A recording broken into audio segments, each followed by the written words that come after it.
Hi everyone, in this video I'm going to show you how to add story from gallery on Snapchat. So let's open our Snapchat app, and from your account you can see that camera button and it's showing now your camera, and just tap that gallery button on the bottom left and you have options here whether snaps, camera roll, stories, or my eyes only.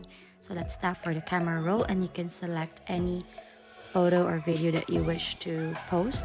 So for example, this one, and then on this right side of your phone, you can see a lot of editings.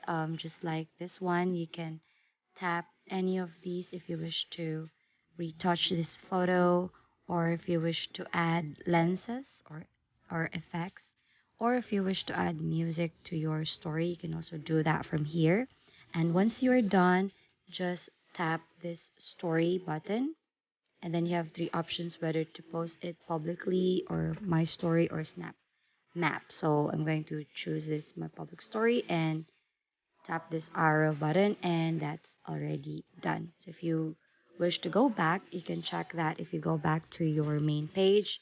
So scroll down a bit and you'll be able to see this icon, my public profile, and since it's highlighted already, then it means that your story has been successful. So that's it. If you find this helpful, please don't forget to give us a like and subscribe.